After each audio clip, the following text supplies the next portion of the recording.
welcome to Hari Chemistry. So today topic is crystal field splitting of metal d orbitals in tetrahedral metal complexes. Okay, so already the previous lecture we discussed the crystal field splitting of metal d orbitals in octahedral metal complexes. Okay, right. So the crystal field splitting of metal d orbitals in tetrahedral metal complexes, the splitting pattern is completely reverse to the octahedral metal complexes. Clear student, right? What is the splitting of metal d orbitals in tetrahedral metal complexes is completely reverse to the splitting of metal d orbitals in octahedral metal complexes, right? So here this is a cube, so we can assume the tetrahedral geometry in a cube. So this is the Ml4 metal complex, the coordination number 4, it is a tetrahedral metal complex. So this tetrahedral metal complexes we are assuming in a cube, right? In this tetrahedral metal complexes, the 4 ligands you can see 1, 2, 3, 4. These 4 ligands are occupied alternate corners of the cube. So what is student here? We have 4 ligands because the metal atom is surrounded by 4 ligands. So these 4 ligands are occupied alternate corners of the cube. The metal atom is present at the center of the cube. Clear? So what is the first point, student? In tetrahedral metal complexes, tetrahedral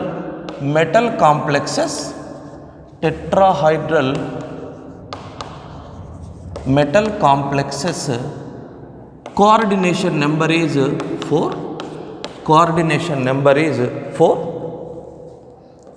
The 4 ligands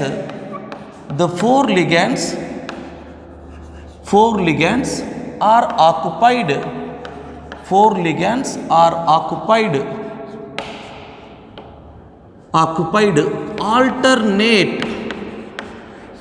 alternate corners of the cube. 4 ligands occupied alternate corners of the cube. And the metal atom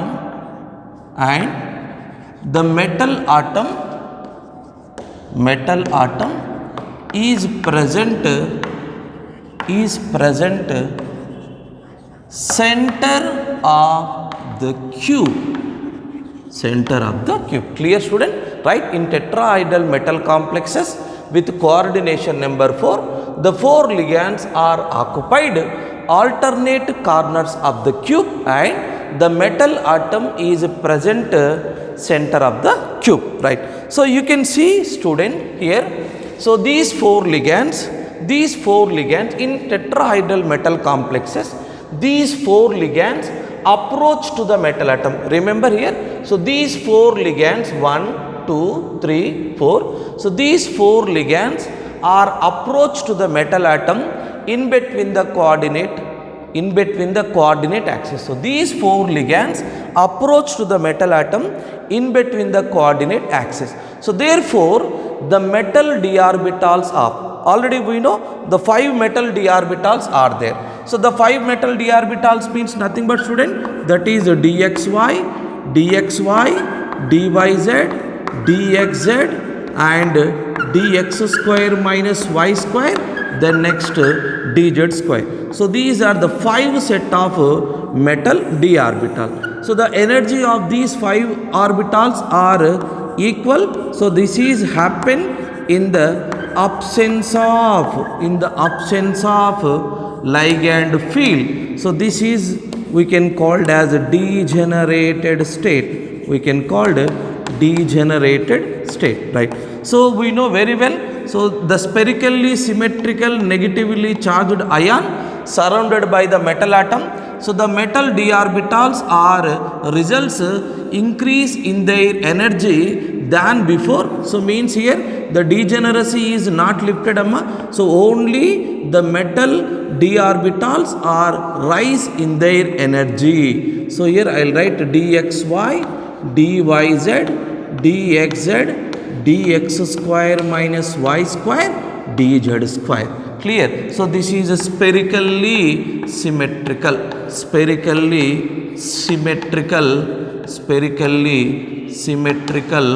negative field or negative charge spherically. So this is hypothetical, so it is imaginary only. Okay, right. So after you can see the ligands are approached to the metal atom in between the coordinate axis. The ligands are approached to the metal atom in between the coordinate axis. So therefore the metal d orbital lobes, so these are the metal d orbital lobes of dxy, dyz, dxz orbitals are present. dxy, dyz, dxz orbital lobes which are present in between the coordinate axis,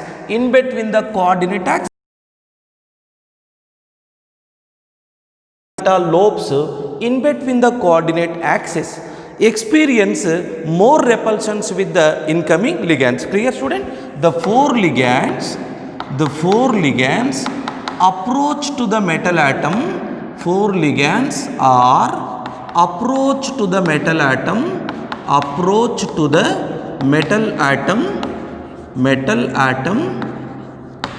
in between the coordinate axis,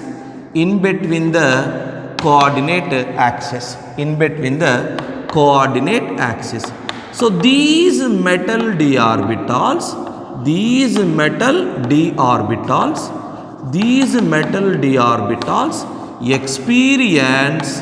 experience more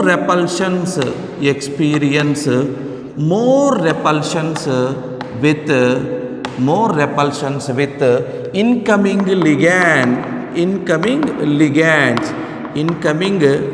So here, student, the metal d orbitals which are present in between the coordinate axis, these are the non-axial set of orbital.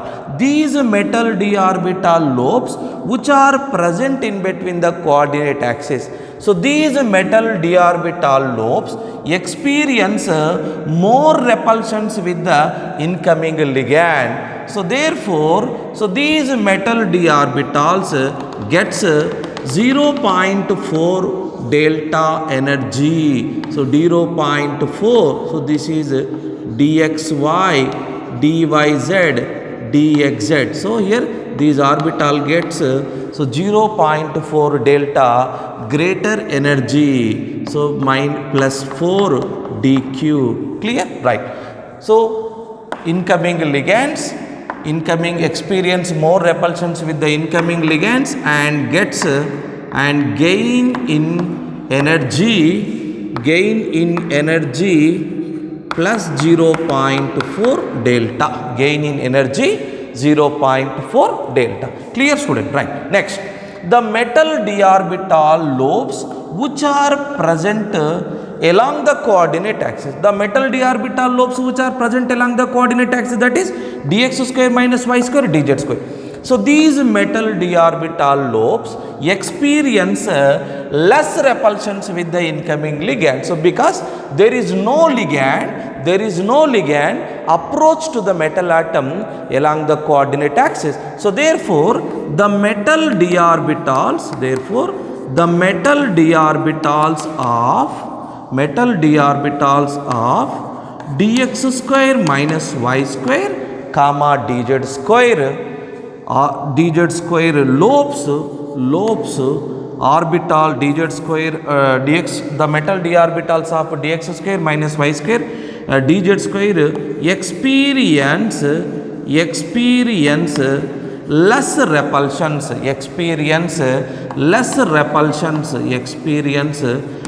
repulsions with the incoming ligand.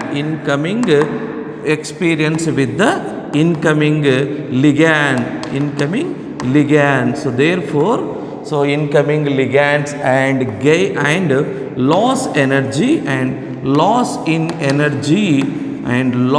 energy of minus 0.6 delta r minus 6 dq. So because student, so these orbital lobes which are present in between the coordinate axis, along the coordinate axis. So therefore, so these metal d orbital experience here. So this is the ligand is here, the ligand is here, but the axis is here. So the axis is here. So but here the metal lobes are present along the coordinate axis, but the ligand approaches in this direction. So therefore, so experience less repulsions with the incoming ligand, experience less repulsions with the incoming ligand. So therefore, so these dx square minus y square dz square orbital, so placed into the lower energy level. So lower energy level. So this is dx square minus y square dz square. So it lost its energy 0.6 delta r minus 6 dq. Clear student? So this is the energy difference between this dx square minus y square dz square, and this we can call it as energy barrier, or we can call it as crystal field splitting magnitude in tetrahedral metal complexes. Okay, clear student? Right. So here, so this is in the presence of ligand field, in the presence of ligand field. So this is in the presence of ligand field. That is very, very important. This is in the presence of ligand field. Okay, clear student? Right.